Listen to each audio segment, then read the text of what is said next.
extraordinaria y hemos pedido a Marc Cabrejas que venga a hacerla.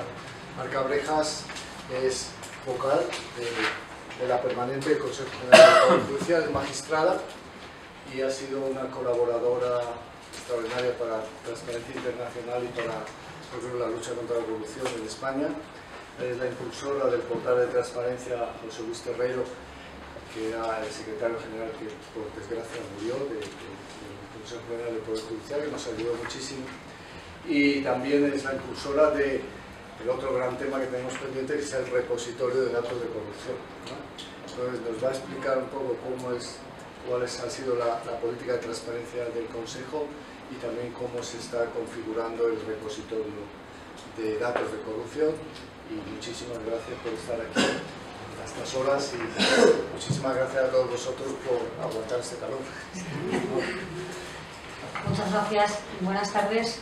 Volver a agradecer a Manuel y a Jesús que me inviten una vez más, que siempre les digo que allá donde me llamen yo acudiré, porque aparte de que me siento como en casa, estoy en deuda con ellos y porque me ayudan a poder transmitir un mensaje de transparencia con un ejemplo práctico. Siempre yo, cuando voy a cualquier foro, la gente habla sobre transparencia, yo no soy una erudita en transparencia, yo soy un ejemplo de cómo hemos trabajado en transparencia, cómo se puede trabajar en transparencia y cómo se puede convertir un órgano constitucional tan importante como el Consejo General del Poder Judicial en un órgano muy transparente. Yo creo que eso es lo que yo puedo aportar. Siempre, o cuando alguien me llama a algún foro, siempre digo que esa es creo que es la aportación más valiosa que yo puedo realizar, y no teorizar sobre lo que es la transparencia, sino explicar cómo se puede llegar a generar un portal de transparencia. Y además, también siempre digo que mi experiencia partió del desconocimiento. Bueno, nosotros empezamos el 4 de diciembre del 2013 en el Consejo General del Poder Judicial. Yo tuve la inmensa suerte de que se me designó como vocal de transparencia, del grupo de transparencia, y pues, sabía muy poco de transparencia. La palabra transparencia me sonaba, como a todos vosotros, bueno, pues interesante, muy motivadora, pero la definición exacta de la transparencia o en qué consistía la transparencia, con todos los matices que ahora comprendo, y no la tenía en ese momento. Y por tanto, el desarrollo del portal ha sido un desarrollo de aprendizaje, y tal vez por eso hemos sido tan lanzados, porque si yo ahora tuviera que poner en marcha un portal de transparencia ya sabría a lo que me voy a enfrentar. Y en ese momento no sabía a lo que me iba a enfrentar: a los miedos, a la incertidumbre, al rechazo y sobre todo a la falta de actitud. Siempre explico que nosotros, cuando afrontamos el portal de transparencia del Consejo, tuvimos dos retos importantes: cambiar la actitud de las personas, que es lo que más nos cuesta, y establecer una metodología. La metodología era muy difícil de establecer. ¿Por qué? Pues porque nuestra actitud nos tenía que llevar a una metodología diferente a la que existía en otros, con la ley en la mano. Y digo esto porque nosotros analizamos una ley de transparencia que en ese momento todavía no estaba en vigor, pero era la que nos vinculaba y en la que teníamos que trabajar, y comprobamos con nuestro portal del Consejo General del Poder Judicial que ya estaba todo hecho. Y que por tanto podíamos perfectamente, yo podía perfectamente presentarme ante el presidente y decir, como vocal del grupo de transparencia, trabajo hecho. Hemos trasladado los datos del portal a los datos del portal de transparencia. Ya está, ya somos transparentes con arreglo a la ley, no tengo que hacer ningún esfuerzo más. Esa es la actitud de ser transparente con arreglo a la ley. Eso no es ser transparente. Y digo que eso no es ser transparente porque ni facilitaba información a los ciudadanos, ni la información que nos exigía la ley, muy limitada, por cierto, como órgano constitucional, era suficiente, y desde luego eso no iba a cambiar ni transformar en modo alguno la política del Consejo, que es lo que yo creo que era el objetivo de la transparencia desde nuestro punto de vista. Por tanto, la actitud transparente nos llevaba a tomar decisiones que estaban fuera de la ley, y por tanto teníamos que buscar un cobijo, y nos llevaba a una metodología diferente a la que establecía la ley, que era sencilla y llanamente trasladar a un portal público unos datos concretos. ¿Qué hicimos? Pues decidimos que nos queríamos implicar mucho más, decidimos que queríamos ser referente, decidimos que queríamos ser ejemplo. ¿Y por qué? Pues porque todos sabemos y conocemos que las instituciones estaban, y digo estaban porque yo espero haber contribuido un poco a que al menos esta institución se haya regenerado un poco, al menos cuando se analiza, a lo mejor no cuando se habla solo del Consejo General del Poder Judicial, pero si se analiza cuál es el portal, se puede llegar a la conclusión de que se ha regenerado y por tanto teníamos que tener mucho cuidado con lo que hacíamos y teníamos que ser un referente y un ejemplo. Un ejemplo a otros organismos, a otros órganos constitucionales, un referente para los jueces y después ser conscientes de que todo lo que nosotros hiciésemos iba a repercutir en la buena fama de los jueces, porque en este país se sigue relacionando el Consejo General del Poder Judicial con los jueces. No digo que no tenga relación, somos el órgano de gobierno de los jueces, pero yo nunca me cansaré de decir que nosotros no influimos ni intervenimos en las decisiones que toman los jueces.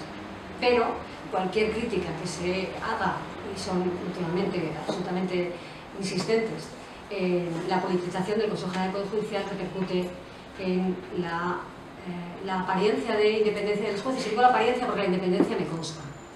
Pero los jueces estamos legitimados por nuestro ejercicio, no por nuestra vía de ingreso, que es sencillamente una oposición.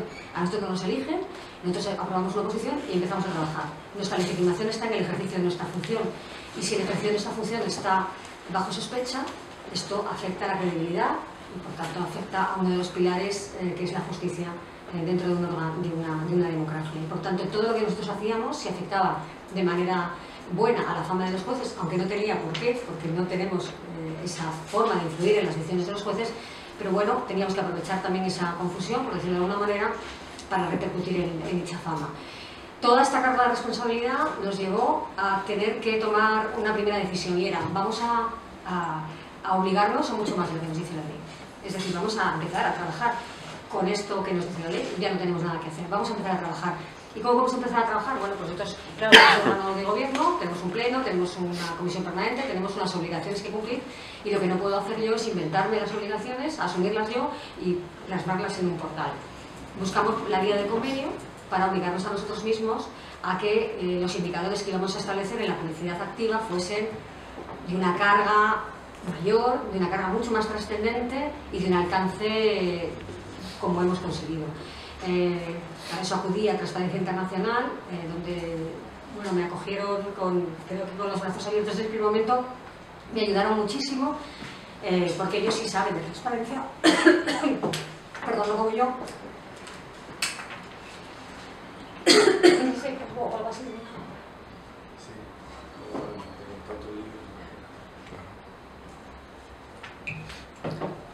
Ahora un piso, libro antiguo y la biblioteca de Ortega Gasset. Es así, y es la herencia que me está dando yo. Queda un poco feo, pero adenda informativa mientras que... Eso es.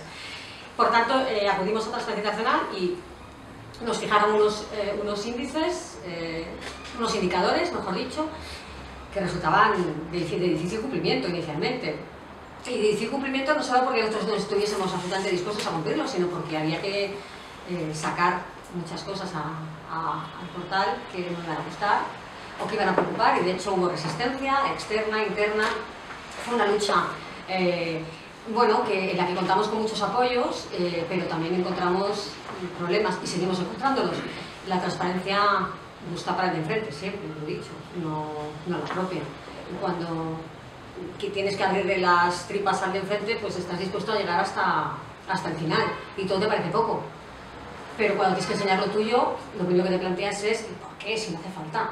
Si yo me comporto de una manera adecuada, si yo abro, estoy casi confesando que hay algo extraño, y ese es una actitud poco transparente. Esa es la actitud de aquellos que no entienden qué es la transparencia. Y esas fueron parte de las resistencias que yo encontré. Pensar que la necesidad de abrir determinados ámbitos del Consejo, de trabajo del Consejo a la ciudadanía, no suponía en modo alguno reconocer que había algo inadecuado dentro del Consejo, ni algo ilícito dentro del Consejo, sino que era, como siempre digo, buscar dónde están los focos de sospecha. Y los focos de sospecha no los decido yo, los deciden los ciudadanos, por mucho que no haya nada detrás. Si el ciudadano piensa que detrás de la cortina está pasando algo irregular, por mucho que yo le asegure que no es cierto, o le abro la cortina, o no hay nada que hacer, no se lo va a creer, porque he perdido la credibilidad por tener la cortina tanto tiempo cerrada, y porque detrás de las cortinas han pasado muchas cosas, y por tanto los ciudadanos ya no creen en las cortinas cerradas, ni siquiera creen en las cortinas abiertas. Incluso cuando abrimos las cortinas nos cuesta conseguir que crean que no hemos manipulado los datos, que no los hemos cocinado, que estamos dando todos los datos que deberíamos. Es decir, es una continua lucha por conseguir la credibilidad del que está enfrente, pero creo que es una lucha que poco a poco va consiguiendo metas. Por tanto, decidimos que íbamos a abrirnos a un convenio, se firmó este convenio con transparencia, nos ayudaron muchísimo, porque además nos enseñaron a definir o a localizar dónde teníamos que hacer hincapié especialmente, que a lo mejor para nosotros no era importante, es decir, nosotros somos jueces, tenemos una visión totalmente diferente de las cosas, para bueno y para mal. Y en la parte mala es que nosotros pensamos, porque si esto no le interesa a nadie, esto no tiene importancia, esto ¿a quién le puede interesar? Claro, tenemos la suerte de que dentro del grupo de transparencia tengo la directora de comunicación, a Cristina Onega, y ella siempre, hay una frase suya muy famosa, esto para mi abuela, para que lo entienda mi abuela, y esto no lo entiende mi abuela. Y esa frase se queda como el referente, es decir, todo lo que nosotros enseñamos y explicamos tiene que estar para el ciudadano, no para los jueces. No para los jueces. Los jueces no necesitan saber determinadas cosas, o los jueces tienen su extranet en la que se entra con su clave y ya tienen información. Eso no es lo que nosotros tenemos que buscar. Tenemos que buscar que sean los ciudadanos los que confíen en nosotros. Y de paso los jueces, pero son los ciudadanos. Cuando cambia esa perspectiva, cambian las exigencias y cambia la actitud. Pero eso es lo que cuesta. Y vivimos además, estamos en una profesión como es la profesión de juez, en la que hay mucha desconfianza, hay mucha tendencia a protegerse, porque tendemos a pensar que todo el mundo quiere influir en nuestras decisiones y por tanto somos muy desconfiados. Creo que eso es bueno, por un lado, que seamos desconfiados, pero también hay que explicarles en qué parte tienen que ser desconfiados y en qué parte tienen que ser abiertos y entender que lo que hacen es muy importante para todo el mundo y que por tanto todo el mundo tiene derecho a saber lo que hacen. Eso nos ha costado disgustos también con los jueces. Yo creo, ya me he hecho una cierta coraza, hay disgustos que me parecen más llevaderos que otros, porque sí que he aprendido es que después de 3 años los gritos bajan el tono y al final son anecdóticos. Y lo que se consigue es mucho más importante que el disgusto que te has llevado. También es verdad que creo que a lo mejor no he hecho demasiados amigos en estos 3 años, pero tampoco he venido a hacer amigos y creo que al final, a lo largo del tiempo, es mucho más importante haber abierto las cortinas que haber escuchado las quejas que me podían resultar razonables desde el punto de vista de un juez que pretende estar escondido en su despacho poniendo sentencias, que es lo mejor que podía hacer, y no intentar explicarle y hacerle entender que enseñar un poquito no es malo, sino que al revés, la visión de la ciudadanía mejorará.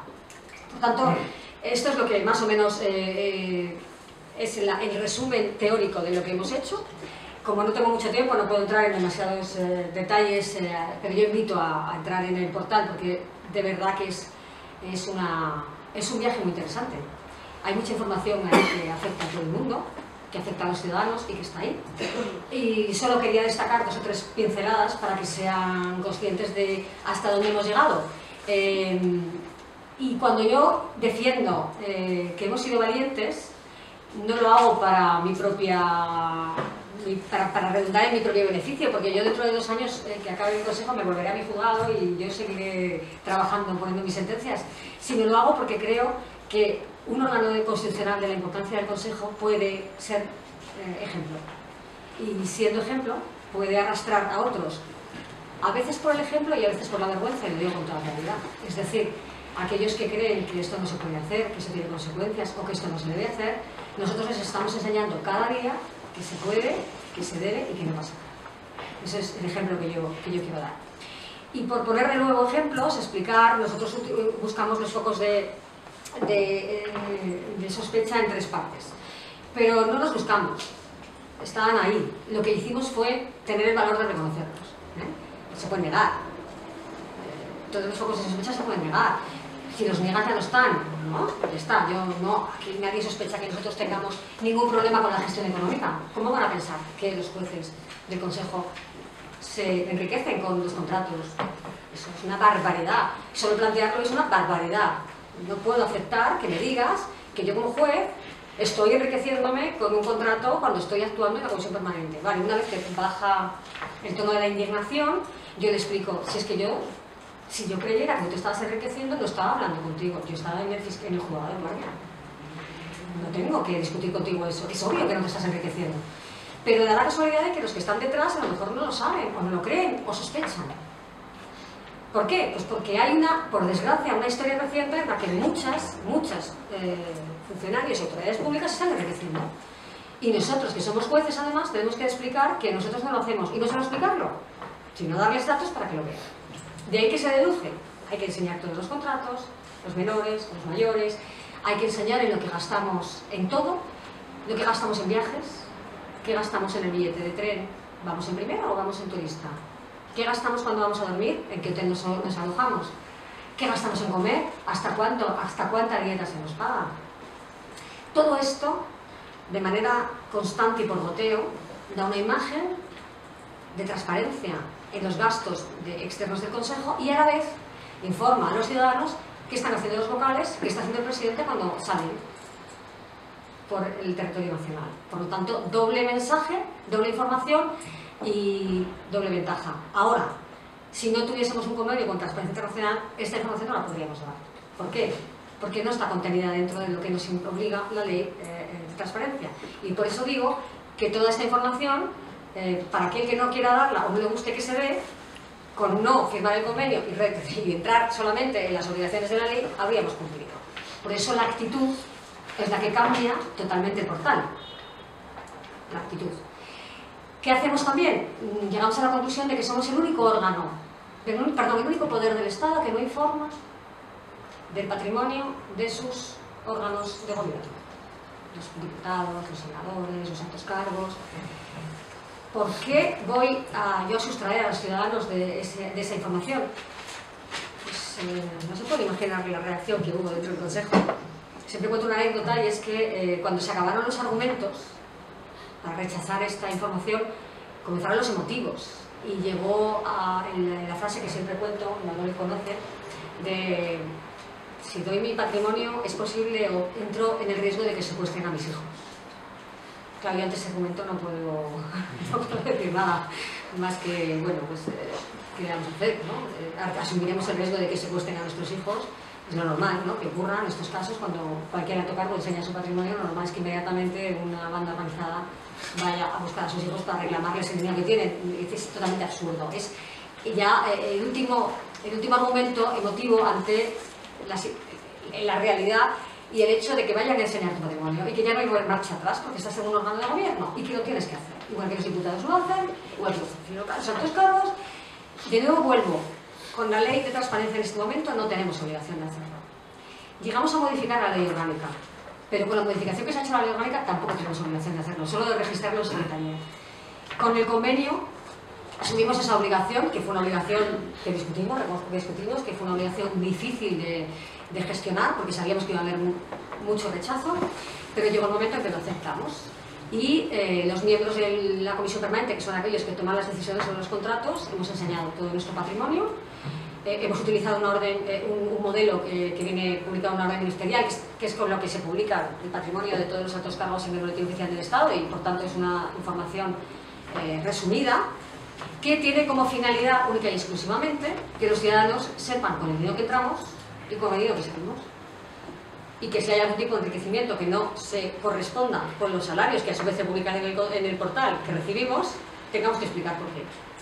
Que no quiere decir que hayamos hecho nada ilegal.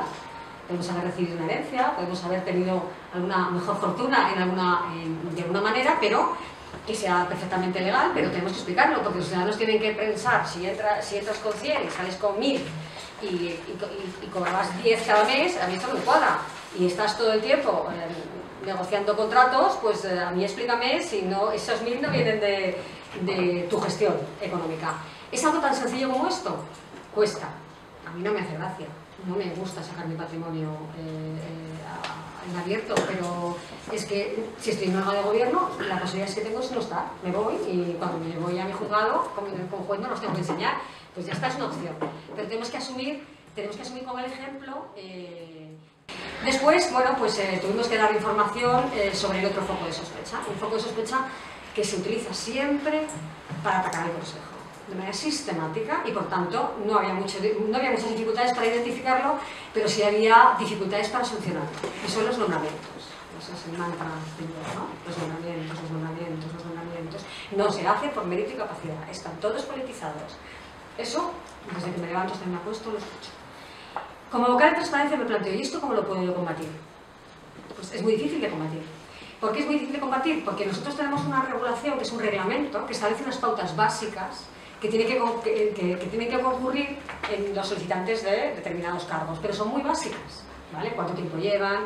Pues si se están presentando como presidentes de la Audiencia Provincial de Valencia, pues se valora que tengan el valenciano, o se valora que conozcan el derecho valenciano, pero tampoco mucho más. El resto es discrecional. Y eso no quiere decir que no haya que explicar porque uno elige a este y no elige a este, pero tiene una parte discrecional. Y desde el momento en que es discrecional y no reglada, tenemos que explicar. ¿Qué hacemos para explicar? Pues empezar desde el primer momento en que se convoca y acabar por la decisión. Enseñarlo todo. Abrir las cortinas y decir, miren ustedes, el día tal en el Boletín Oficial del Estado se convocó esta plaza, para la cual hace falta tener estos requisitos. Segundo paso. Las personas que se han presentado para esta plaza son Pepito, Juanita, Dolores y Pepe. Vale. Y estos señores tienen este currículum en abierto. ¿Lo han visto ustedes? Vale. Les hacemos una entrevista y la colgamos. Y ustedes ven la entrevista y ven cómo se manejan. O ven que no la quieren hacer, que no quieren que se les vea. Eso nos ha pasado 2 veces. Pero eso es para valorarlo también. Una persona que se presenta para el gobierno, que no quiere que nadie le vea cómo se expresa y cómo... Bueno, pues eso también es objeto de valoración. Lo respetamos. Aquella persona que no acepta que se vea su imagen, no la ponemos. Porque entendemos que es un elemento también a valorar. Después, la comisión permanente, como órgano de calificación, dice o llevamos todos al pleno, o cuando son 40, pues tenemos que elegir unos pocos. ¿Por qué elegimos a estos pocos? Y lo explicamos en el acuerdo, lo publicamos. Y después el pleno elige, y el pleno justifica por qué ha elegido a este y no ha elegido a este. Lo publicamos. Yo no puedo hacer nada más. No me puedo meter en la cabeza de cada vocal y explicar por qué ha votado a este y no ha votado al otro. Pero cualquier persona puede ver si esta persona que ha sido elegida es la que, según su punto de vista, es la más adecuada. A los propios candidatos les ha servido mucho para poder impugnar los nombramientos cuando han querido impugnar. O sea, han ido al portal. Y no me consta que haya ahora mismo ningún organismo que tenga la capacidad o la función de elegir a parte de sus miembros, de sus órganos de gobierno, que publiquen los procedimientos de elección, que les dé la más mínima publicidad, no me consta.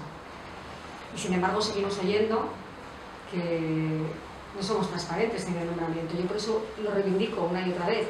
Lo máximo que podemos hacer es enseñar el íter, no puedo enseñar nada más. Ustedes pueden valorar y criticar si les ha parecido adecuado o no adecuado ese nombramiento. Yo hay nombramientos con los que no estoy de acuerdo, porque voto a otro, ¿vale? Y lo digo abiertamente, porque además los votos son públicos. Ahora la gente no esconde la bola negra y la bola blanca. Decimos todos a quién estamos votando. Y yo se sabe perfectamente que no he votado a este candidato, pero al menos se sabe que lo he votado, ahí está la entrevista, ahí está su currículum y ahí están los requisitos.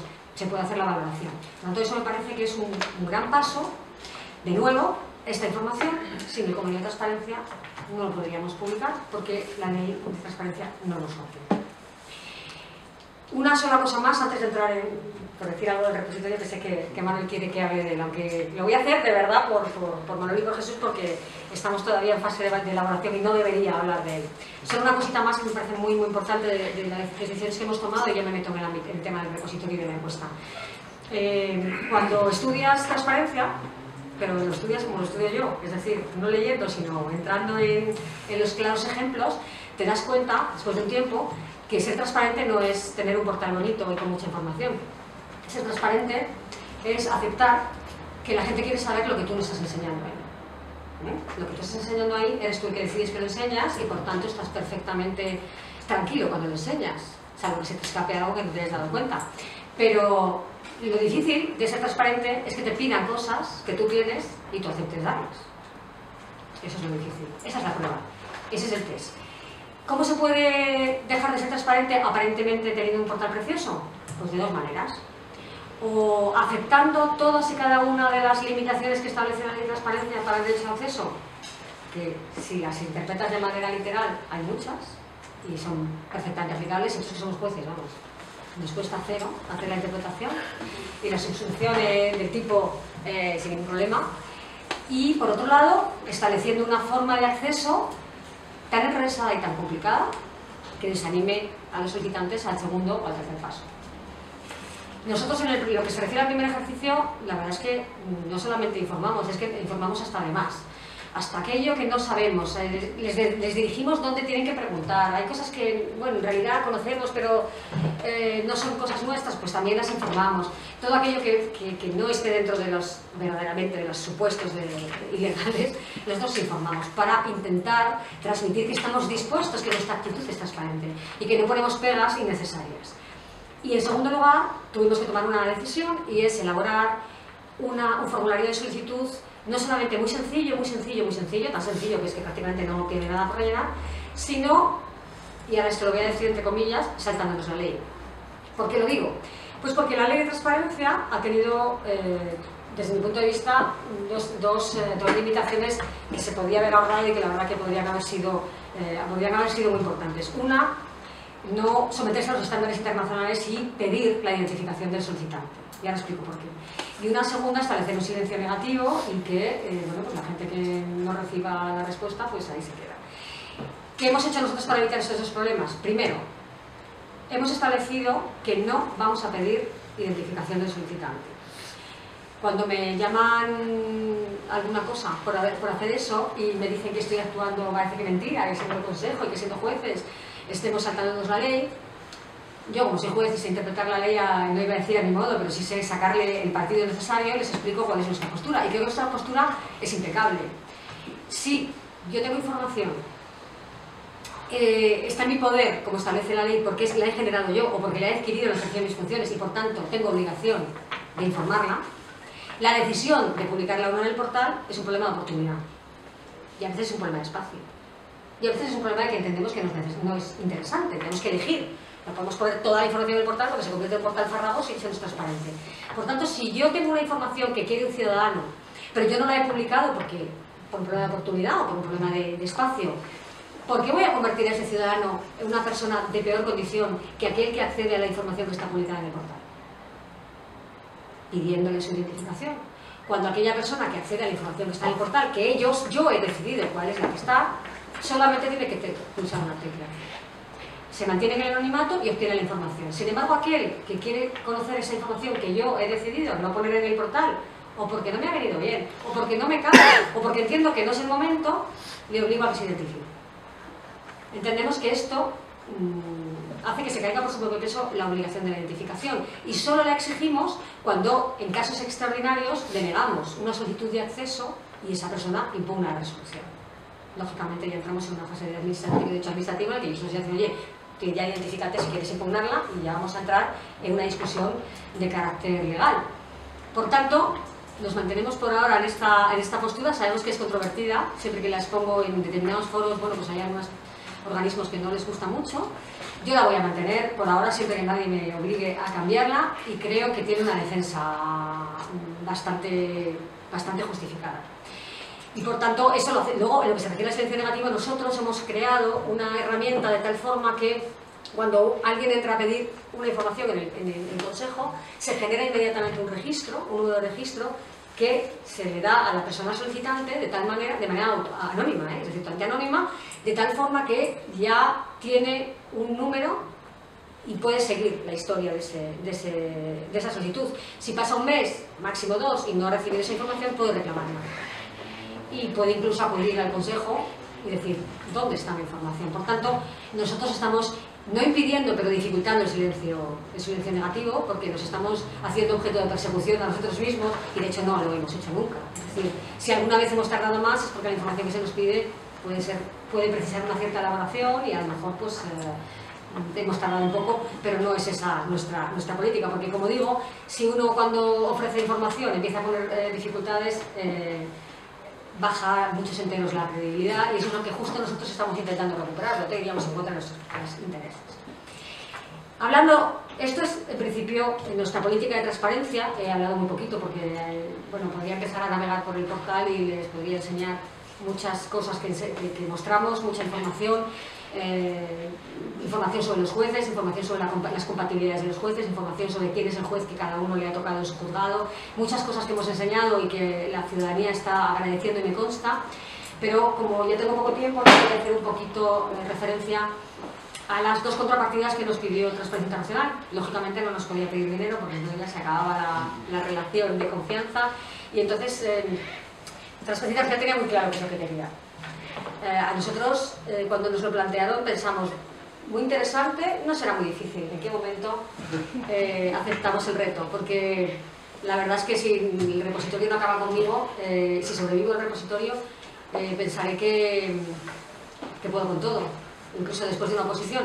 Y lo digo porque luchar contra la estadística de este país, luchar contra los pocos medios que tenemos y luchar contra la falta de credibilidad que pueden facilitar unos datos que no se corresponden con la percepción que tiene este país de la corrupción, es mucho luchar. La primera vez que empezamos a recabar información, pensamos, Dios mío, cuando enseñemos esto, nos van a decir que estamos mintiendo. Porque este país tiene muchos procedimientos de corrupción, pero no tiene tantos, ¿vale? Porque en este país se abren todos los telediarios con información de un solo procedimiento de corrupción durante meses. Y la percepción se eleva y se eleva y se eleva, y a lo mejor ese procedimiento se corresponde, lo estamos viendo ahora, es decir, cuántos imputados, bueno, ya no son imputados, ya son acusados, tiene Gürtel, cuántos acusados tienen las tarjetas Black, pero si eso lo pasamos a un dato en un repositorio, aparecerá un 2. ¿Vale? De la imagen tan fuerte del telediario a un número dentro de un repositorio, estoy empezando a prepararme psicológicamente para lo que eso va a significar.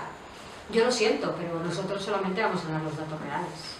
Y si los datos reales no gustan, pues habrá que preguntar por qué no hay más procedimientos. Pero la gente tiene que darse cuenta que el procedimiento de corrupción lleva su tiempo, que hay muchas personas a las que se investiga, pero que no necesariamente van a ser después acusadas, que si a mí me llaman en un procedimiento de corrupción, quiero que me llamen como investigado, porque así podré ir con mi abogado, pero eso no quiere decir que quiera que me acusen después, sino que quiero que se aclare la situación y por tanto después se me saque del procedimiento.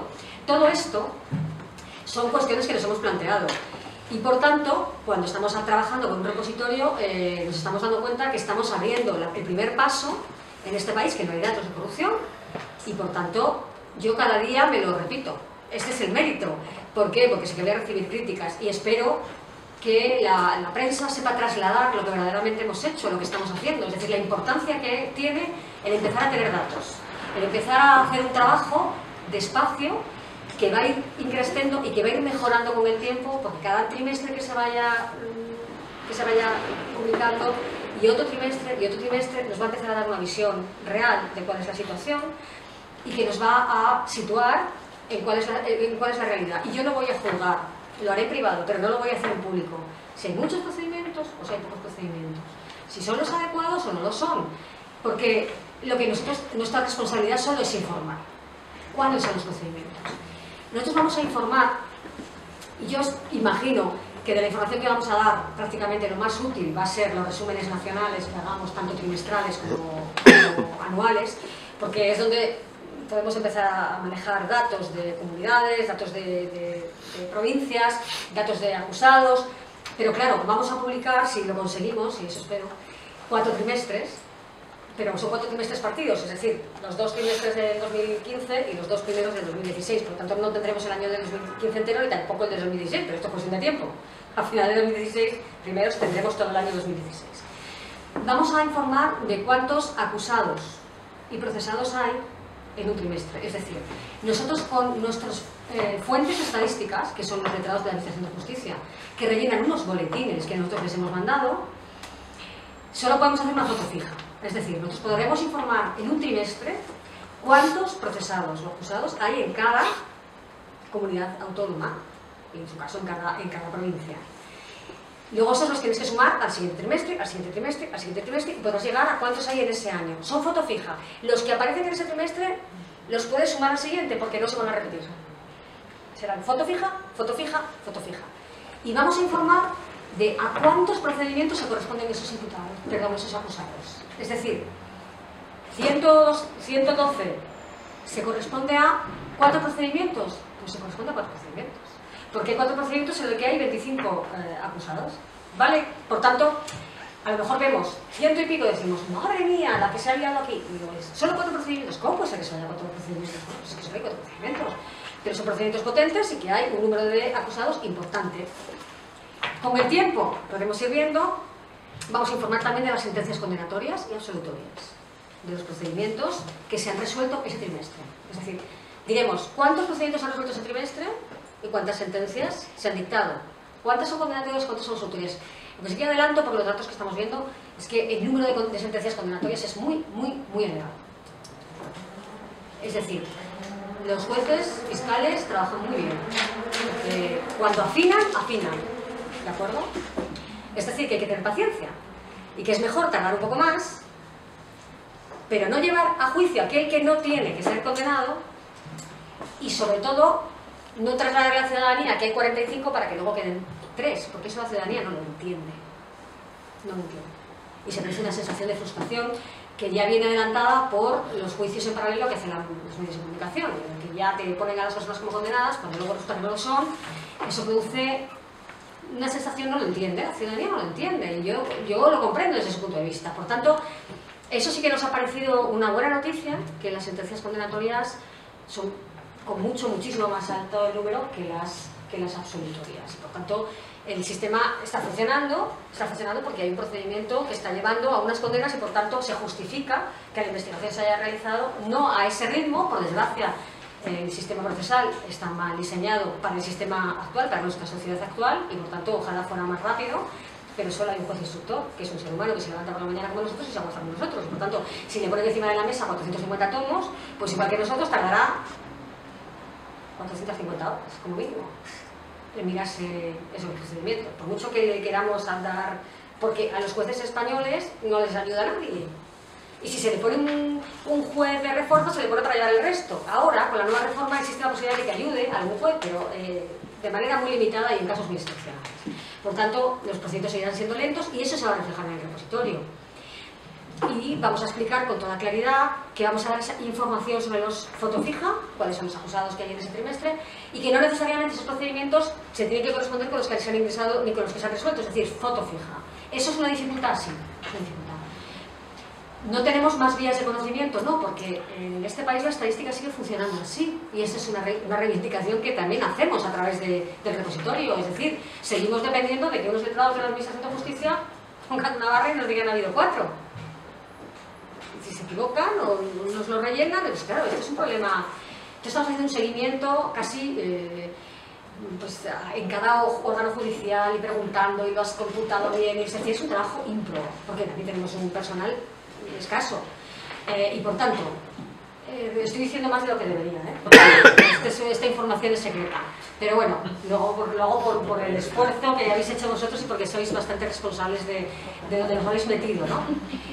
El repositorio que hemos hecho es un modelo de los posibles. Para nosotros es el único ahora mismo. Podría ser un repositorio de ITER, de cómo va procedimientos desde que empieza hasta el final, porque claro, eso sería maravilloso, pero nosotros no podemos hacer ese seguimiento, no tenemos medios para hacerlo. Si se informatizase de una manera más eficiente en la recogida de datos, pues a lo mejor sería más fácil. Pero la intervención de un funcionario en una autoridad pública y con el dinero público. Siempre que haya dinero público y que haya una autoridad o funcionario público, la gente entiende que eso es corrupción.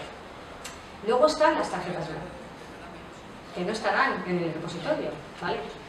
Porque no todo el mundo percibe que eso es corrupción, pero entonces, ¿qué tenemos que hacer? Tenemos que decir, bueno, claro, me decía una persona muy cualificada.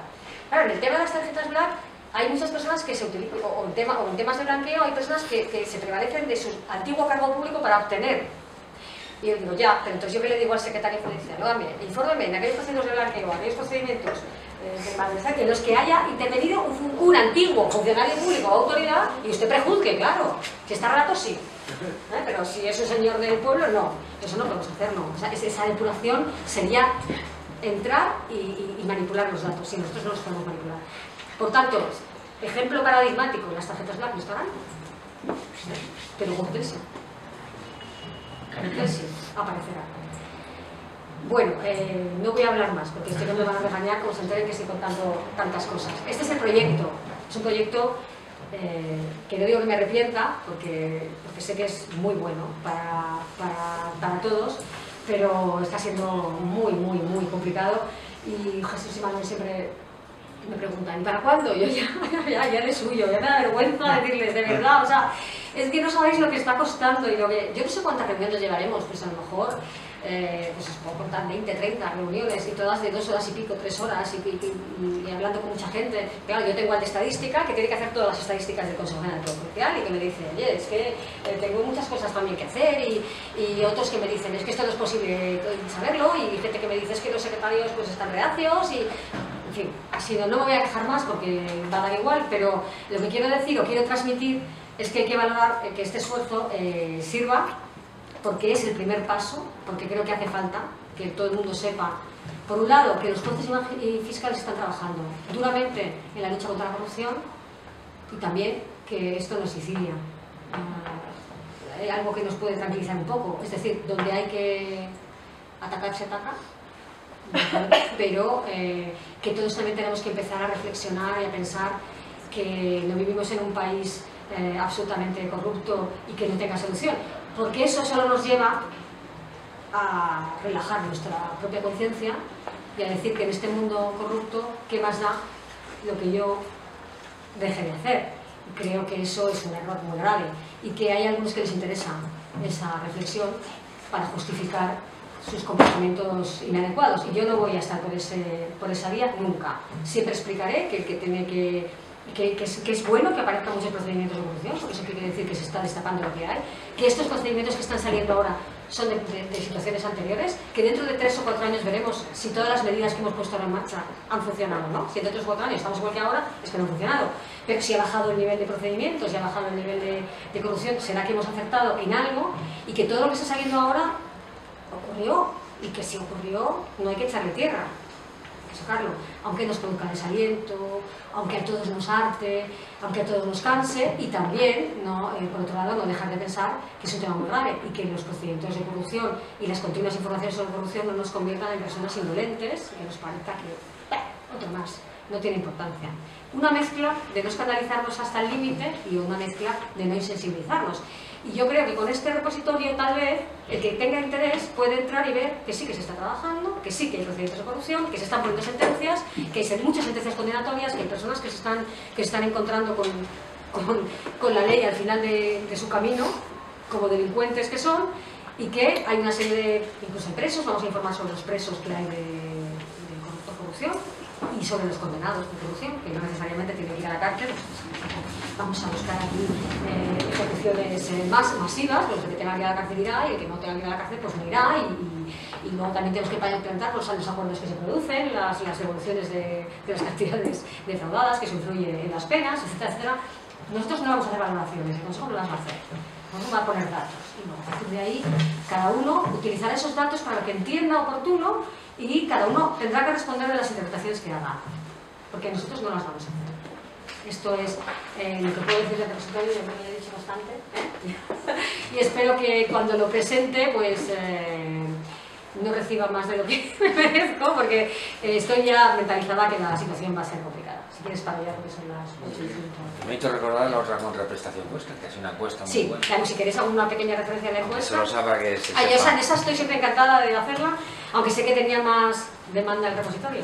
Pero bueno, cuando la segunda petición que nos hicieron, que era más fácil de cumplir, esa sí fue mucho más sencilla de cumplir, fue realizar una encuesta a los jueces, bueno, pues tomar el pulso, que creo que a todo el mundo le interesa mucho, sobre cómo viven los jueces de lo penal que investigan procedimientos de corrupción.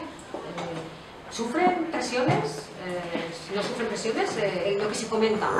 Bueno, este señor está llevando un procedimiento. A ver, no todos son determinados jueces que están con una cámara todo el día en la puerta y salen cada día en la corrupción. Hay jueces que llevan procesos de corrupción y no les sigue ninguna cámara, pero bueno, incluso esa cámara que todo el tiempo les sigue, ¿en qué les influye? ¿Estamos seguros con los jueces españoles? ¿Pensamos que son fuertes ante la presión? ¿Y qué presión reciben? Claro, cuando yo planteé en el Consejo que iba a preguntar esto, pues se lo puede imaginar, ¿no? Me dijeron, bueno, a ver, claro, es que como la respuesta sea mala, pues es que si es mala, pues habrá que tomar medidas, pero claro, es que habrá que saber en qué condiciones se encuentran. Y la respuesta fue mucho mejor de la que nos esperábamos, aunque yo la verdad es que nunca he sospechado. Yo llevo desde el año 90 trabajando y he estado con juez de instrucción 9 años y puedo asegurar que jamás me han llamado. y no conozco a ningún compañero al que le hayan llamado. Puedes haber recibido un comentario, te pueden haber mandado una pullita por un periódico local. Eso estamos acostumbrados, pero de verdad que a los jueces no se les llama. No se les llama. Por ahora, digo, yo no estoy diciendo que esto no pase en el futuro, yo lo que digo es lo que está pasando ahora y a nosotros no nos interesa, no nos merece la pena. El juez, desde que entra y aprueba la oposición, sufre mucho, porque es un trabajo vocacional, poco reconocido, muy duro, pasas por pueblos, levantas muchos muertos, te sientes muy solo. Trabajas mucho, mucho, hasta que llegas a una situación en la que, bueno, puedes más o menos estar con tu familia y en una ciudad, y yo después de la pregunta que aprobé sigo estando en un juzgado vamos, invivible, es decir, que no me ha servido de mucho el tiempo que llevo. Lo que quiero decir es que a nosotros no nos merece la pena entrar en ese juego, no nos merece la pena, no va dentro de nuestro ADN, no entramos en ese juego, y de verdad es así. Y la encuesta lo que hizo fue reflejar cómo son los jueces en España, y eso es algo que puede la gente creerlo o no puede creerlo, pero es verdad que funciona así. Le preguntamos directamente, o sea, no me anduve me apoyaron y dijeron, bueno, yo creo que se la ponía un poco las preguntas y no se fijaron mucho en ellas, porque la pregunta era bastante directa. La pregunta era: ¿la tramitación o enjuiciamiento de procedimientos sobre delitos de corrupción ha sufrido en alguna ocasión presiones externas? No se puede preguntar más directo. Ya está. ¡Hala! ¿Qué contestan? Esto solo lo contestaron los jueces que se dedican al penal, porque nos interesaba en el ámbito de la corrupción. Claro, luego en civil también hay, que decir, también hay personas que bueno, se maneja mucho dinero, pero bueno, en el ámbito de la corrupción en civil es el que más nos interesa. Los que contestaron que no habían recibido presiones externas fueron nada más y nada menos que el 74% de los que contestaron. Vamos a situarnos. Esta es una encuesta que se hace, somos 5.500 jueces, pero en activo no estamos todos, 4.000 y pico en activo, y se respondió por 1.800 y pico, es decir, es significativo, ¿no? Contestaron que no un 74%, que sí, única y exclusivamente un 9%, nada más. Y dijeron que habían recibido presiones. Cuidado, vamos con la primera parte, que han recibido presiones. Perdón, ¿era anónimo? Sí, totalmente anónimo. Completamente anónimo. Aseguradamente anónimo. Era imposible saber quién había contestado. Siguiente pregunta. En caso afirmativo, ¿de qué origen han sido las presiones? Que eso también nos interesa, no es lo mismo. Y ahí fue bastante curioso, porque el 51% del 9% dijeron que era algún medio de comunicación. Aunque ahí lo que llegamos a la conclusión es que hay políticos que no tienen el teléfono de juez ni se les ocurre, pero presionando a través del medio de comunicación. Es decir, la frase de "estoy totalmente dispuesto a colaborar con la justicia" va siempre seguida de "pero este juez no me fío de él", etcétera, etcétera, etcétera, etcétera, etcétera, etcétera. Y esas son maneras de presionar. O espero que este juez actúe de una manera correcta. O este juez, y claro, esto a lo mejor en Madrid no, pero en un pueblo o en una ciudad pequeña, pues puede impresionar. Por tanto, estas presiones a través de medio de comunicación también pueden esconder presiones de carácter político, aunque a ellos les haya llegado, o a ellas, desde un medio de comunicación. El 43% dijo que políticas. Estos lo identificaban con toda claridad. Pero eso no quiere decir que les hayan llamado. Cuidado, no estoy diciendo que les hayan llamado. Pueden haber percibido esas presiones por alguna vía. Estamos hablando del 43% de un 9%, insisto, no se nos olvide. De particulares un 26%, curioso, curioso, que bueno, pues nosotros creemos siempre que son los que están, pero luego te llega el hijo de, o el marido de, o la mujer de, y es la que te presiona, ¿no? Y te dice, cuidado con lo que vayas a hacer. Y después de otras, el 16%. Por tanto, pues la respuesta a mí me parece muy, muy tranquilizadora. Y luego la siguiente pregunta es: ¿puede usted explicar sucintamente la forma en la que se ha defendido de tales presiones?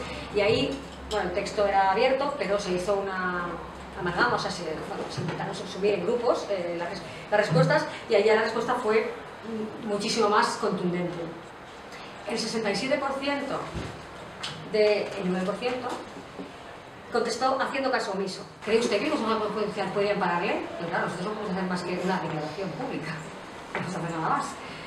Entonces hay que plantearse si el Consejo debería tener otros medios para amparar la independencia de los jueces, más allá de emitir un comunicado diciendo, por favor, que se pare que se pare de presionar a este juez, que eso tiene una relevancia, pues, y claro, el juez dice, chuta, que me hagas esto, pues es que, aparte que yo llevo 3 años en el consejo y las peticiones de amparo, vamos, ínfima, la gente, los jueces no suelen querer amparo, y además les pregunta, alguna vez les hemos preguntado a algunos jueces muy presionados, les hemos dicho, ¿te sientes presionado? Necesitas, bajo ningún concepto, no os metáis, no os metáis. Yo acepto perfectamente esta situación y puedo con ella sin ningún problema. De ahí la respuesta de haciendo caso omiso, es decir, puedo con la presión y no necesito ayuda. Y otros, un 12% que no se especifican, espero que no sea tomando medidas drásticas, porque no nos han contado. Y tampoco nos consta, por tanto yo voy a pensar que son respuestas imaginativas, nada más, o poco precisas en el otro, ¿no? Algún día les pediré que me especifiquen cuáles son esas respuestas, aunque me da un poco de miedo.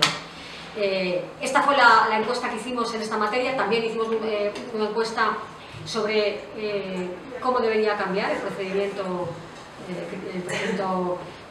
la tramitación de un procedimiento de corrupción para que se aligere y se haga más liviana. Y la verdad es que ahí obtuvimos, estudié con gente muy implicada en procedimientos de corrupción, con personas muy cualificadas. Hicimos muchas preguntas muy concretas que recibieron prácticamente la totalidad, más del 50% de aceptación, y por tanto vimos que finalmente hablamos de los medios materiales y demás, y bueno, pues allí recibimos lo que siempre, pues, los medios materiales son escasos, son limitados y son obstaculizadores del trabajo.